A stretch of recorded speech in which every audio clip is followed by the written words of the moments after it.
Good? All right. Can you guys hear me? Yes? Louder? Good enough? All right. All right. So I have 27 minutes and I have a lot of slides. I'm from India, so I'm going to talk really fast. So if you guys can follow me and catch up with me, it's all up to you guys, okay? All right. No, just joking, okay? So essentially this session is to talk about accelerating Oracle workloads with accelerators and best practices, right? I'll try to go into as much detail as I can. If I'm not able to, I will be there at the booth. I have other VMTN sessions as well. I have a MTE. Please do come down and no, just talk to me, okay? But this is the agenda for today's discussion. Essentially, I'll just talk a bit about sizing, best practices, but if you really want to beat the whole sizing exercise to death, just come see me, right? I can sit down with you and talk about SPECint and AWR and ADDM and source report and SAR reports on how one could marry that to come up with a good design for a virtual machine, right? More than happy to do that. Any bits and byte discussion. I'll talk a bit on performance accelerators. I'll talk a bit on software memory tiering, right? Something about vVol versus VMFS. This is not a shootout, but just to show you guys that yes, performance improves when you start using virtual volumes. There are a lot of good virtual volume sessions here. There should be one from Pure Storage, Cody Hosterman, from Jason Massey. If you guys are interested, do go there and I'll talk about some advantages as well. I'll talk about improving workload performance with guest operating system. And it's important that you guys know that, right? And there's a reason why I'm telling you this. But let's start with this and essentially 30 seconds.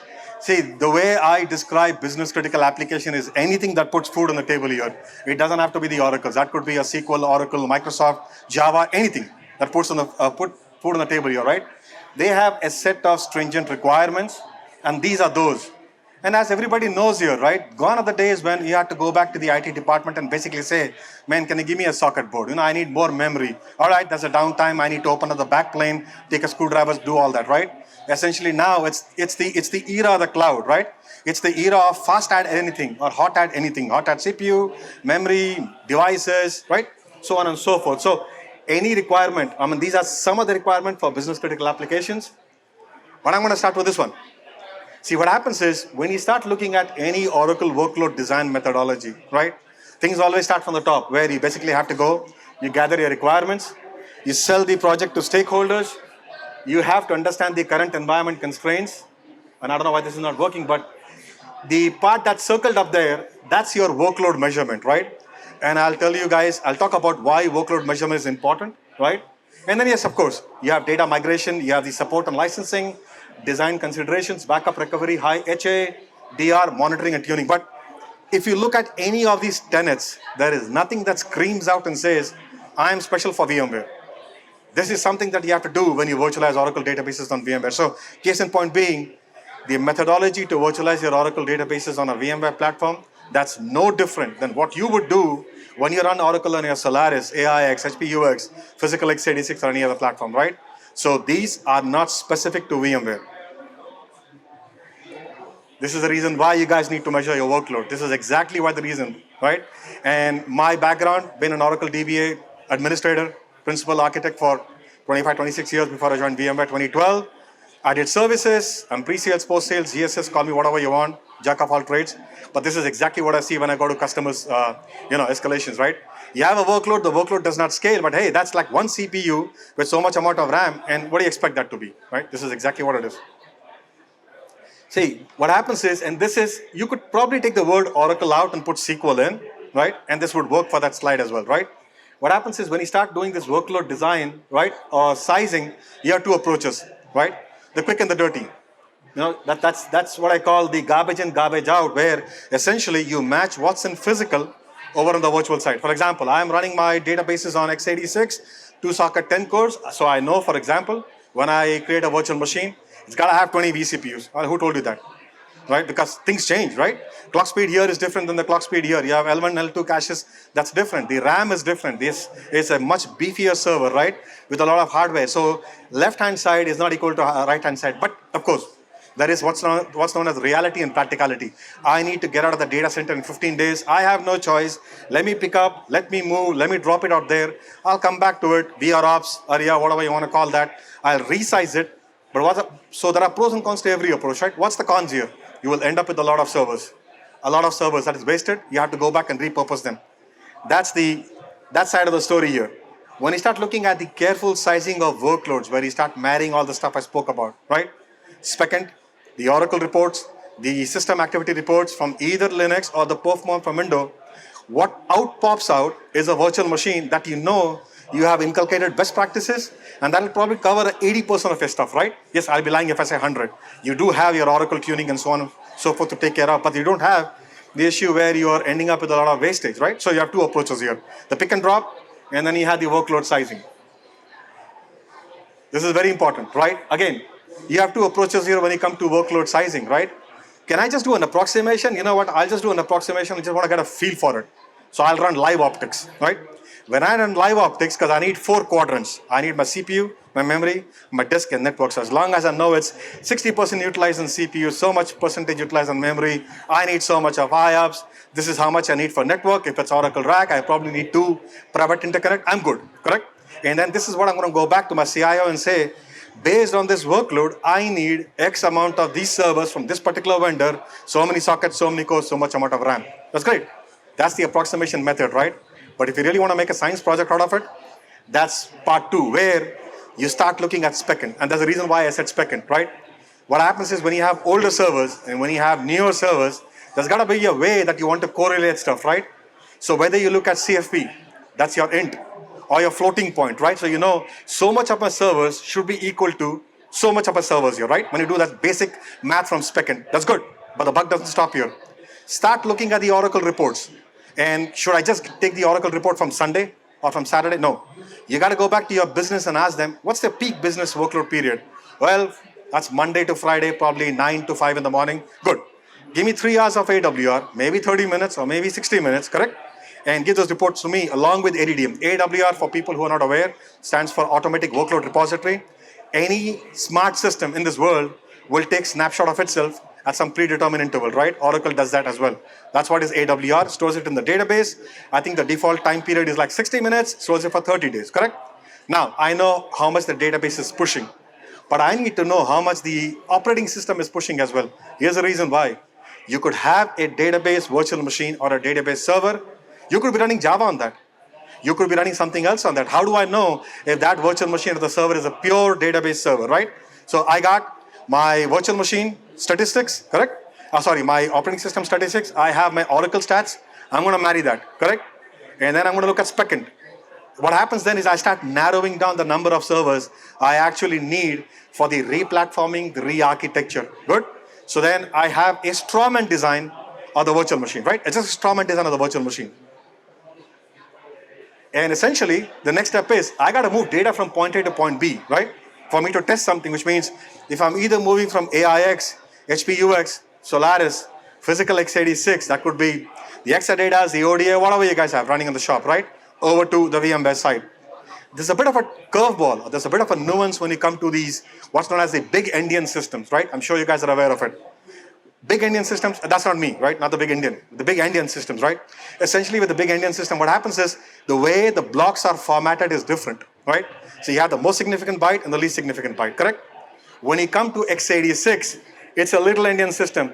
LSB, MSB, which means I just can't do a Control-C, Control-V. I cannot do a cut, copy, paste. It's got to be done, or the data migration has to be done using the Oracle way of doing it. And those are the ones in the bottom, and I don't know why this lighter doesn't light up here. The Oracle Data Guard, heterogeneous, you could be the Oracle Golden Gate, the RMAN, so on and so forth, right? So what I need to do is I need to identify, is my system big Indian or little Indian? Good. I need to migrate my data from point A to point B, right? So right now your data is at point B. Does a bug stop there? No, it doesn't stop there. I got to inculcate best practices, right? And like I said, right, my background, my team's background, we are ex-PSO, which means ex-services, right? So we go in to remediate any issues at the customer shop. I have seen virtual machine with one PV-SCSI controller and a couple of VMDKs. And my first question, without even talking to the customer, is why the hell would you even do that? Why would you even do that? Why would you go to the market, buy a single port HBA, access it to one side of the fabric, and probably one FA port and one DA, and expect that to scale? If that doesn't scale, how do you expect this to scale? Which means best practices needs to be inculcated in every layer of the stack, starting from the VMware layer. So 4 PV-SCSI controllers, right? We increase the limit of the PV-SCSI controllers from 16 to 64 per PV-SCSI, which means if you guys do the math, it's 256 times 62 terabyte. That's the amount of space that we can address. So the way the recommended way is use all PV SCSI controllers. I'll give you another example, right? You have like 8, or let's say 8 onboard ramps, or let's say 1 onboard ramp to an 8-lane freeway, correct? Wow, I got an 8-lane freeway. This is so awesome. But I just have 1 onboard ramp, right? What's going to happen? Congestion. So the reason why you use PV SCSI controllers is for load balancing, queue depth, and fairness. There are 32 different queues in the entire stack, if you look at it. There's an excellent article from a guy called Chad, and I can't pronounce his last name, AMC. If you guys go Google Chad Sakak, you'll say 32 different queues. That picture is still fresh in my mind, where he talks about ingress, egress queues, queues at FA, queues at DA, queues on the HBA. So there are queues at the PV SCSI level, queues at the VMDK level. So once you set that to the maximum, correct, you then need to start addressing guest operating system IO schedulers, right? Because every GOS, guest operating system, has an IO scheduler. Linux, deadline, anticipatory, CFQ, NOOP. What do we recommend when you run your Oracle databases on Linux? NOOP or NONE, none on RHEL 8. Why? Because it's a first in, first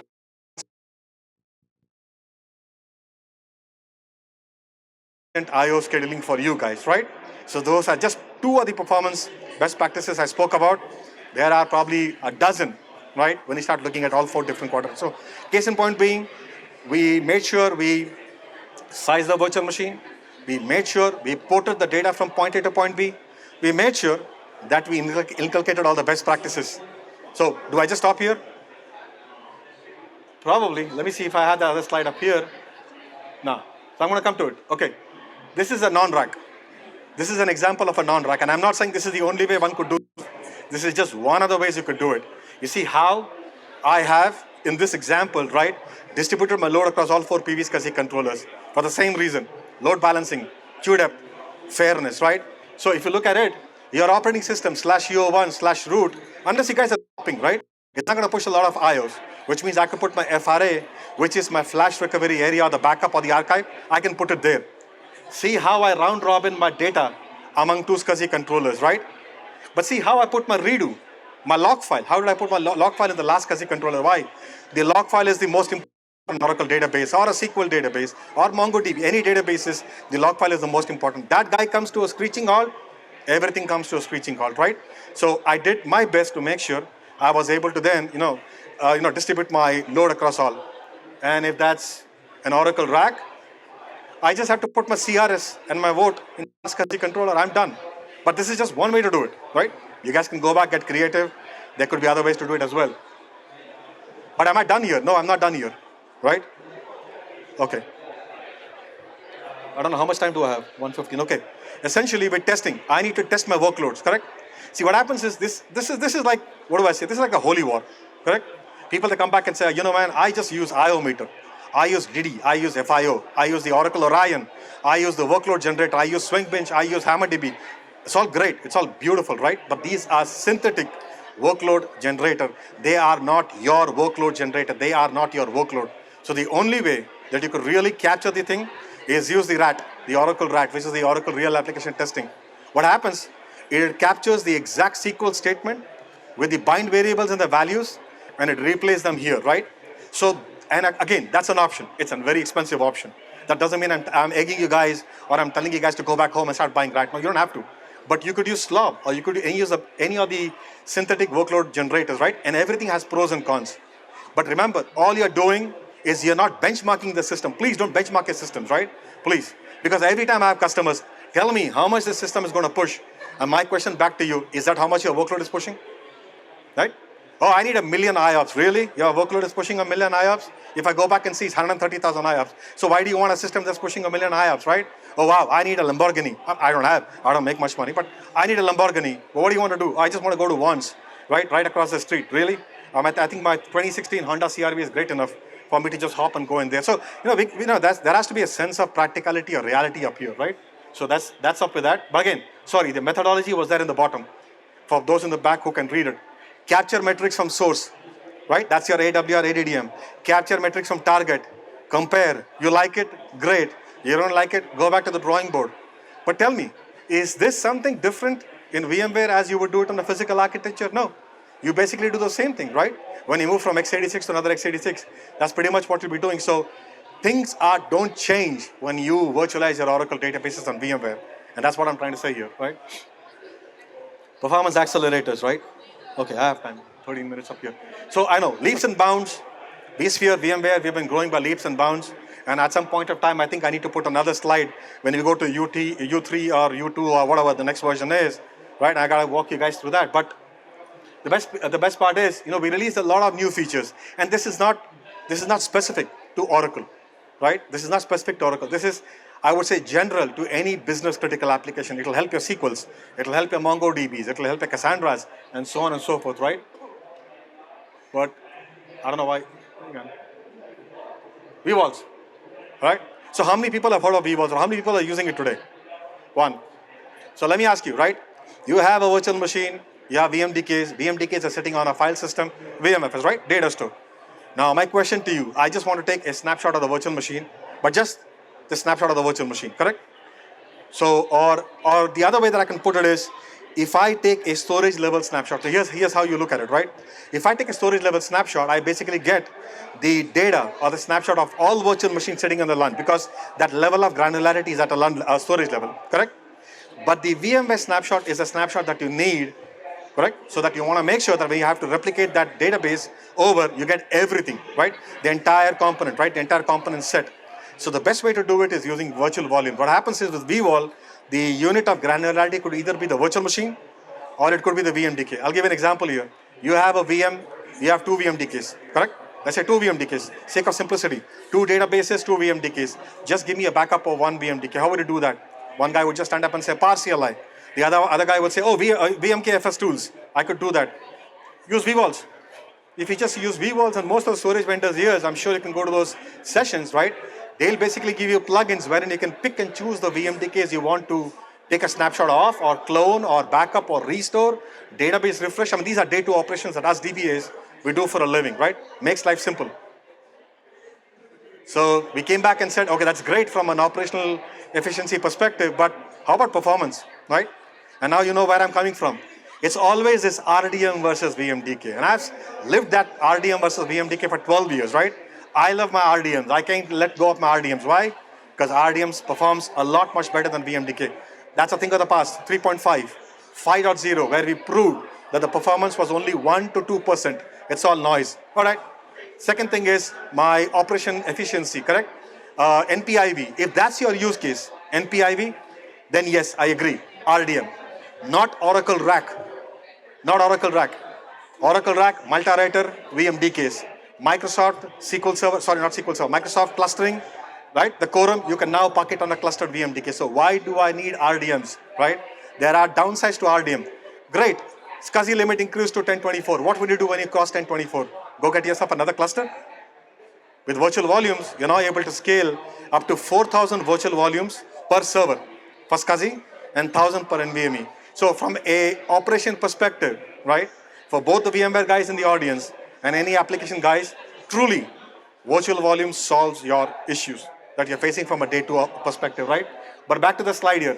And I don't think I'll have time to go through every other metric, and I'll be posting these slides, you guys can have it, or you can come talk to me as well. But when we did this test, right, both on the ESXi side, the guest operating system side, the Oracle side, vVol rocks. That's it.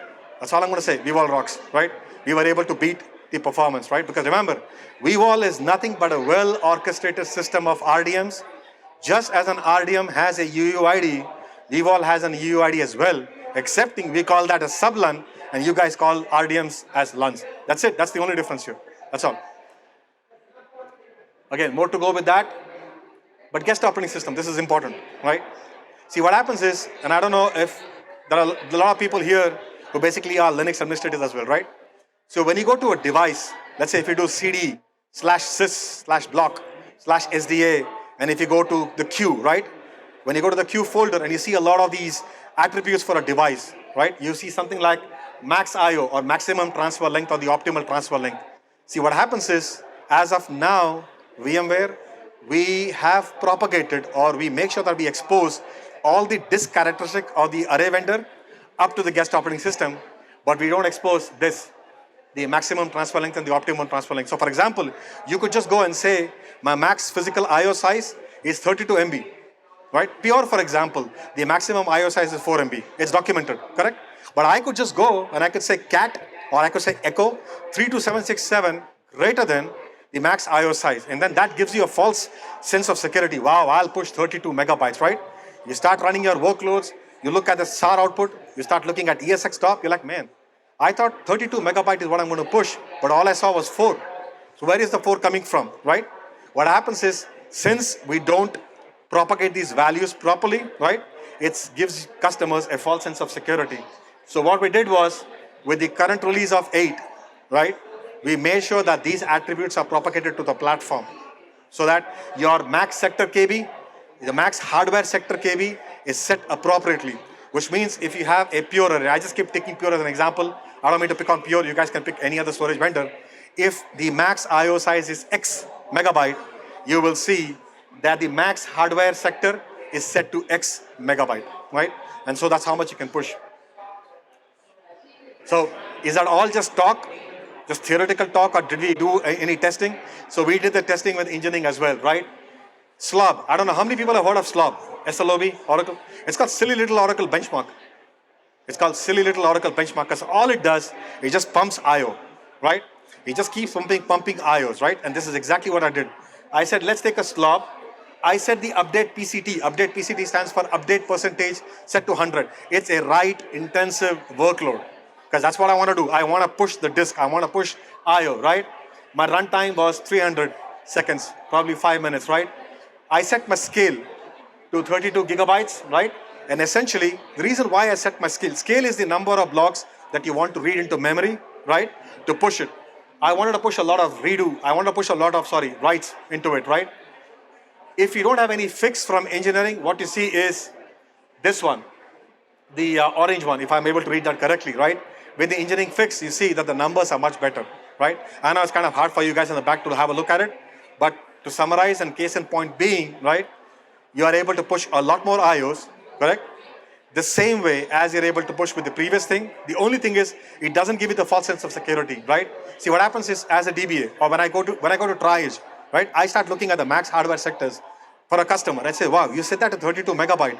So why is it not pushing 32 megabytes? There should be something wrong in the subsystem here. I have gone down that rat hole myself so many occasions. I went down to the storage guys, I went down to the operating system guys. There's something wrong here. There's something screwed up here. No, it's just that the correct values were not shown to the operating system, and so the operating system couldn't make that decision, right? So we saw performance improvements on the guest operating system. We found how virtual volumes are able to help Oracle DBAs, SQL DBAs, any application guy do their day-to operation very successfully and efficiently, right? Along with performance benefit, we saw the methodology for moving your Oracle databases from on-prem, or let's say on-prem x86, AIX, Solaris, SPUX, over to the VMware side, inculcating best practices, making sure that you do that methodology that I spoke about, right? The workload plan and design. So keeping all that in mind, software memory tiering. I think I still have 4 more minutes. Okay. How many guys have heard of Project Capitola? Last year, maybe. Yes, I know you have. How many other people? So think of it, right? You have DRAM, correct? And I know. I don't want to say Intel Optane DC because somebody is going to stand up here and say, wow, Intel Optane DC, man, that's like antiquated. I'm antiquated as well, but yes. But Intel Optane DC basically came up with tier 2 memory that helped a lot of customers, right? Because that gives you the power to aggregate memory. So you have DRAM, you have tier 2 memory. What if I tell you that I can just take a blanket and throw an abstraction over these disparate memory components so that I can give you a lot more memory, right? How many times you have to go to the market and said, I need another 2 terabyte of DIMM, right? And the bill comes up since it's whopping big, correct? Tier 2 memories are cheaper. So that's what the software memory tiering is. Why would you want ESXi to do that? Why not hardware? Because ESXi does a much better job at finding or tracking your hot blocks and your cold blocks, right? Because I know your workload access pattern. When I say I am ESXi, right? I know your workload access pattern. I know your cold blocks. I know your hot blocks, right? So from an application perspective, me and an Oracle guy, I don't have to go back and figure out where to keep my hot blocks and the cold blocks. ESXi will do that for me, right? So I'm like, okay, is it all just theoretical or did we even test it out? So these Virtual machine on the server on the left-hand side, that's a software tiering server, which means it has both DRAM and it has tier 2 memory, 4.5 terabyte. The server on the right-hand side is 1.5 terabyte of DRAM. That's it. Apart from that, exactly the same. Same version, same patch levels, same everything, security patches, right? And what we did was, essentially, I'm going to move on to the next slide here. We came up with 2 virtual machines, right? We came up with 2 virtual machines. I pinned it to a NUMA node because I don't want noise in my lab. And I basically was saying, can I run a lot more workload using these 2 virtual machines on this aggregated memory rather than running it to the DRAM? It's very obvious. One of you will stand up and say, obviously, you have 4.5. Why not, right? But the essence here of the whole thing is to find out the aggregate performance. The aggregate performance of the virtual machine, right? So I'm going to skip to this one here. See, what happens is you talk to any Oracle guy or a SQL guy, he'll say executes per second, transactions per second. I was able to run a lot more job, right? So by piling on or by throwing that level of abstraction between the DRAM and the tier 2 memory capacity, you're able to increase for the memory, your TCO increases. So that's the end takeaway from this one, right? So if you guys are looking to pile on your dev, your test, let's say you're non-prod, you're functional, pseudo-prod, and you have a lot of tier 2 memory, software memory tiering. Just pile it on, man. You don't have to worry about, oh, memory overcommitment and so on and so forth, right? And that DRAM aspect of it, you could just leave it for your production servers or let ESXi do that management for you. So again, more metrics from the operating system. But if there's anything you guys want to take away from this entire discussion, I don't know for how many minutes, about 26, 27 minutes, that's the link. So anything that we produce from an Oracle on VMware perspective, I park it there. So whether that's your best practices, workload characterization, Oracle on rack, Oracle on vVol, business continuity, disaster recovery, Oracle to the cloud, ask me anything, technical blogs, everything is up here. But I think I have 1 minute to spare. So that's good. If you guys have any questions, or if you disagree with me in any of these metrics, I'd love to have a conversation with you guys. I love to talk. So if anytime you guys come back and say, man, you know what, those metrics, that looks shady. You know, I need to talk to you. Please come. And I'll be more than happy to have the discussion with you. But, sorry? Oh, I'll make sure. Sorry? Okay, wrap it up. Okay, so I have to wrap it up. But yes, I will make sure if you guys reach out to me, and I'll give the slides to you guys, okay? All right. All right, all good. Thank you guys. Thanks for coming. Thank you.